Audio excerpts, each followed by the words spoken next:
2022년 9월 3일 캄보디아 뉴스 시작합니다. 오늘은 우리나라와 관련 있는 뉴스로 시작하겠습니다. 행안부, 라오스 캄보디아의 디지털 정부 협력사절단 파견.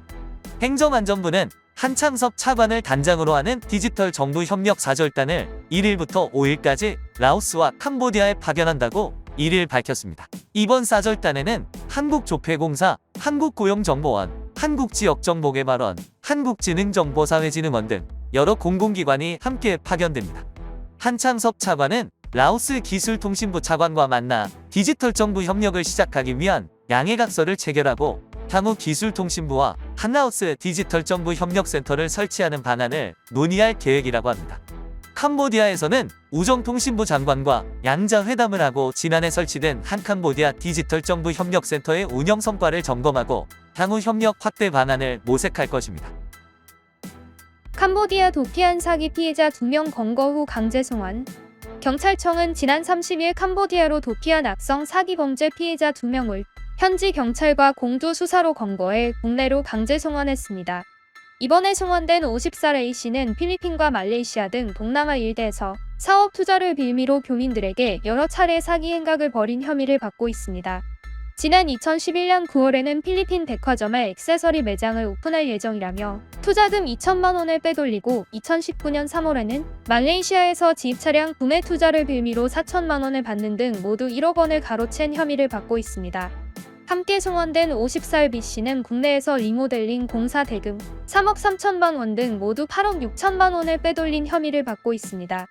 경찰청은 캄보디아 경찰과 악성 사기범죄 도피 사범 공조회의를 추진해 캄보디아 측에 적극적인 검거와 송환을 당부할 계획입니다. 장기 외국인 거주자를 위한 앙코르 무료 방문 신청 가능. 캄보디아 정부는 장기 외국인 거주자들에게 앙코르 유적지를 매년 무료로 방문할 수 있는 새로운 계획을 발표했습니다.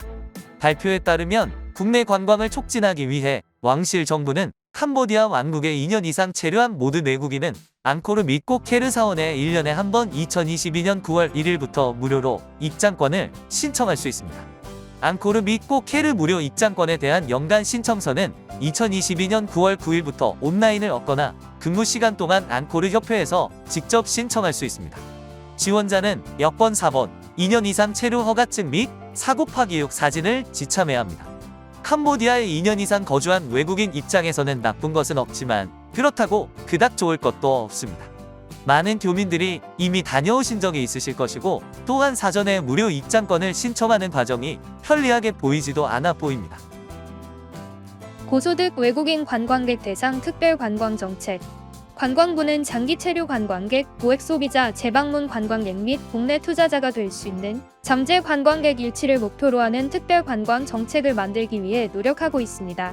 티짠타 국무장관은 정책의 효과적인 실행을 보장하기 위해 관련 부처, 시민사회단체 및 민간 부문과 여러 번 정책에 대해 논의했다고 말했습니다. 그는 캄보디아의 다양한 분야에 투자하기 위해 수년간 캄보디아를 방문하고 머무를 수 있는 100만 장자 국제 관광객과 노인 손님을 유치할 것이라고 말했습니다. 특별 관광 정책 초안은 정부가 100헥타르 이상의 면적에서 소유주가 적절하게 관리하는 헬스케어, 스포츠 관광, 비즈니스 센터 및 기타 관련 서비스 산업의 설립을 허용하는 특별 관광에 관한 하위 법령을 발표한 후 이루어졌습니다. 이러한 정책은 아마도 은퇴 이민 비자와 유사한 형태의 정책으로 나타날 것으로 기대하며 관련 부동산 투자를 유도하기 위한 것으로 평가되고 있습니다. 중국의 선물, 국방부의 고급차 150대 퀴즈. 중국 국방부는 목요일 캄보디아 국방부에 중국산 고급차 150대와 사무용품을 기증했습니다. 인도시계는 티반 국방부 장관과 왕 웬티안 주캄보디아 중국 대사가 주재했습니다. 티반 장군은 국방 분야에서 양국 지도자들의 강력한 의지와 캄보디아 중국 우정 및 협력 증진을 철갑의 친구로 발전시키는 중국의 지원을 높이 평가했으며 이는 계속해서 성장하고 있는 관계라고 설명했습니다. 그는 캄보디아 국방부가 2022년 아세안 의장국으로서 캄보디아의 리더십 역할에 크게 관여하고 있기 때문에 이 같은 기증은 외교적 군사 관계 발전이 시급한 상황에서 중요한 시기에 이루어졌다고 말했습니다.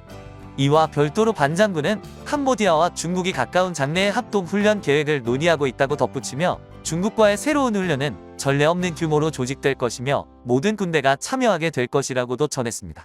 중국 측은 캄보디아와 함께 대규모 훈련에 사용할 병사들을 훈련하고 장비를 공급할 것이라고 그는 말했다. 더더욱 캄보디아의 친중 성향이 강해지고 있습니다.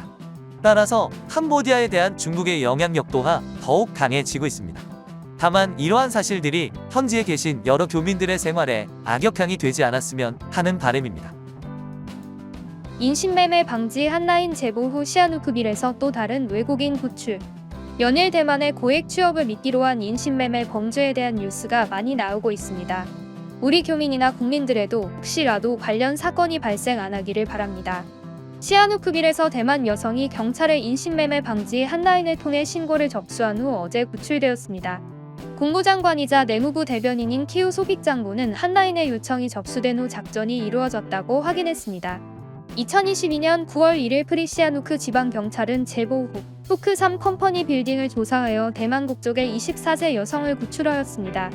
당국은 페이스북에서 왕유엔이라는 중국 남자로부터 연락을 받아 시아누크빌에서 일하고 5,000달러 이상의 급여를 받는다는 조건으로 2022년 4월 13일 비행기를 타고 프놈펜 국제공항에 도착했다고 합니다.